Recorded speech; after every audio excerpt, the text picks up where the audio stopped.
안녕하세요. 쿠드나입니다. 이번 주 재료매매 관점에서 관심 섹터 그리고 종목에 대해서 정리 한번 해보도록 하겠습니다.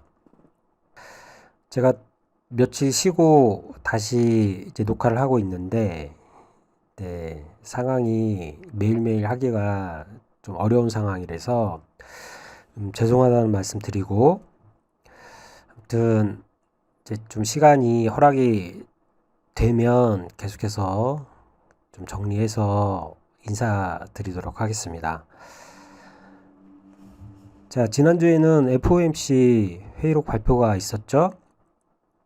내년에 3차례 금리 인상을 하고 내후년에도 2차례인가 계속해서 인상을 하겠다라고 이제 발표를 했습니다.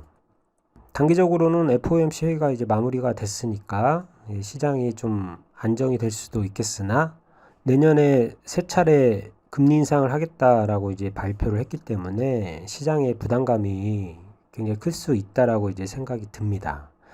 그리고 코로나 환자는 계속해서 늘고 있고, 당분간은 시장이 드라마틱하게 우상향하기는 쉽지 않겠다라는 생각이 들어요. 자, 지난주 금요일 날 노바백스 코로나 백신 긴급 승인 뉴스가 있었습니다. 장이 끝나고 이제 나온 뉴스인데, 자, 뉴스를 보면 세계보건기구가 인도에서 생산 중인 코보백스의 긴급 사용을 승인했다라고 이제 보도를 했습니다. 지난주에 이거 관련돼서 SK바이오사이언스, 캐몬 등이 이 기대감으로 좀 올랐고 이제 승인 뉴스가 나왔죠. 그러면 SK바이오사이언스, 캐몬 같은 노바백스 관련주는 주초에는 좀 더 갈 수도 있겠다라고 생각이 듭니다.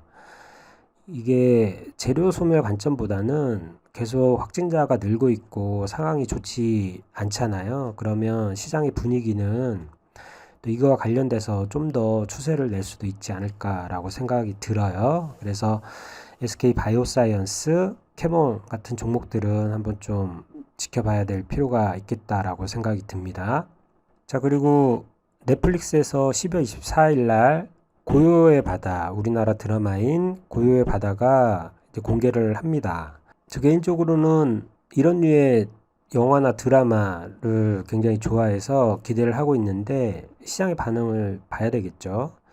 이전에 오징어 게임 같은 큰 상승은 어렵겠죠. 그런데 새롭게 방영하는 이제 한국 드라마이니까 시장의 기대감이 또 쏠릴 수 있을 수도 있다. 이제 관련주를 보면 버킷 스튜디오가 가장 큰 우선주로 좀 보여지긴 합니다. 정우성이 제작자로 이제 참여를 했고, 정우성, 이정재가 설립한 아티스트 컴퍼니 지분을 15% 이제 보유를 해서 오징어 게임 때도 그래서 이제 버킷 스튜디오가 이런 이유로 많이 큰 상승을 했었죠. 그런데 버킷 스튜디오가 전환 청구권 행사 예정이 12월 30일 공시가 떴습니다. 내용을 보면 상장일 또는 예정일이 12월 30일이에요. 그러면 이제 공매가 가능하기 때문에 12월 28일부터 이 전환 청구권 행사를 할 수 있습니다. 그런데 발행 주식 총수 대비 10%예요. 10.16%. 그러면 굉장히 큰 규모죠. 전환 청구권 행사가 가능한 주식 수가 10%가 넘는다라고 하면 이 행사가 가능한 날 해당 종목은 큰 약세를 보일 수가 있습니다. 보면 전환가액이 1715원이잖아요.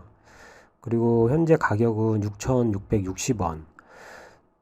거의 3배 이상의 가격대이기 때문에 매물이 많이 나올 수 있어요. 차익 실현 매물이. 그래서 좀 조심할 필요가 있고, 그리고 금요일날 장 끝나고 나서 투자주의 공시가 떴습니다. 단일 계좌 거래량 상위 종목. 이 공시가 뜨면 한 2, 3일 정도는 약세를 보여요. 그래서 버킷은 좀 단기적으로 접근하기는 쉽지 않아 보인다라고 저 개인적으로 이제 생각이 들고, 그러면은 이제 덱스터가 고요의 바다 시각특수 효과 담당을 했고, 위직 스튜디오가 이 정우성과 이정재의 아티스트 컴퍼니와 연내 협소합병 마무리 예정이란 뉴스가 있었습니다. 그래서 저 개인적으로는 덱스터, 위직 스튜디오를 관련주로 좀 봐야 되겠다라고 생각을 하고 있어요. 이거 참고하시고. 자, 다음은 원전 관련주입니다. 자, 이 뉴스를 보면, 자, 여기 내용에 EU가 원전을 친환경 에너지원으로 규정할 수 있음을 시사했다라고 나옵니다. 그리고 12월 22일 날 발표 예정이다. 22일 날 EU가 원전을 친환경 에너지원으로 만약 발표를 한다라고 하면 원전 관련주는 굉장히 큰 상승이 나오겠죠. 그죠? 그래서 원전 관련주는 좀 이번 주에 개인적으로는 굉장히 좀 중요하게 봐야 되겠다라고 생각을 하고 있어요. 원전 관련주 보면 자리가 나쁘지 않아요. 에너투크가 괜찮아 보이고, 한신기계, 일진파워, 한전기술, 한전산업. 두산중공업은 일반 주주 배정 이후에 굉장히 큰 급락이 나왔는데, 그때 제가 이제 말씀을 드렸어요. 이 공시가 좀 길게 보면 나쁘지 않은 공시일 확률이 높다.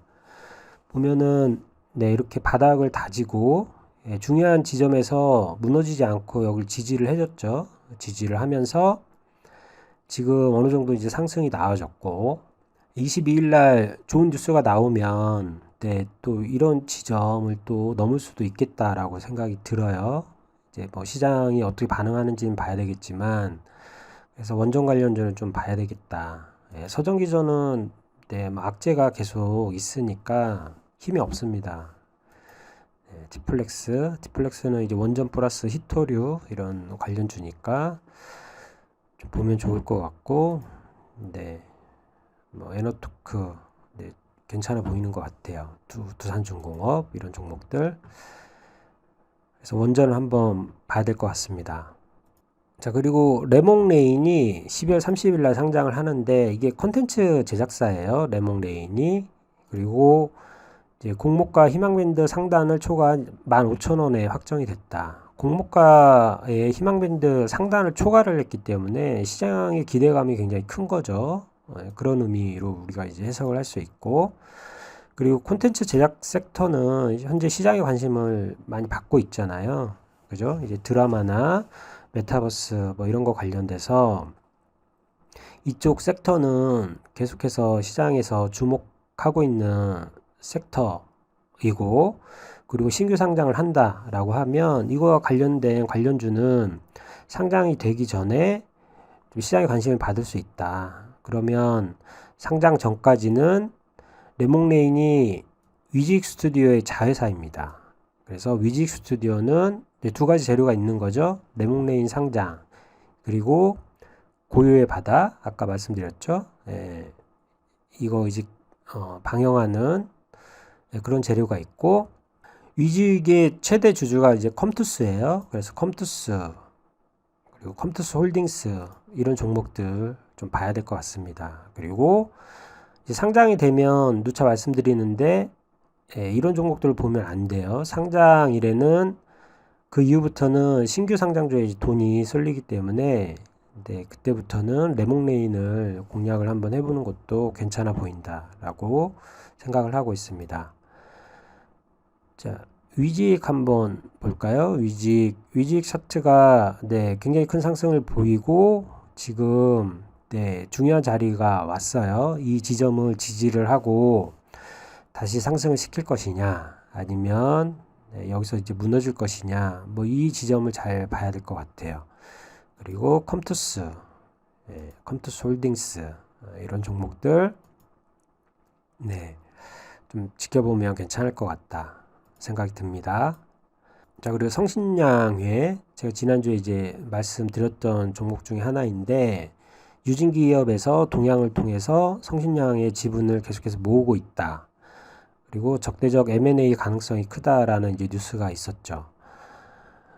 자, 지금 그 동향을 통해서 유진기업이 6% 이상 보유를 했다라고 이제 뉴스에 나왔고, 그러면 5% 이상 지분을 보유한 기업이 1% 이상 추가적으로 지분을 확보를 하게 되면 법적으로 공시를 내야 된다. 그러면 이제 성신양회 같은 경우에는 볼까요? 이제 우리가 주목할 거는 기타 법인이라고 그랬죠.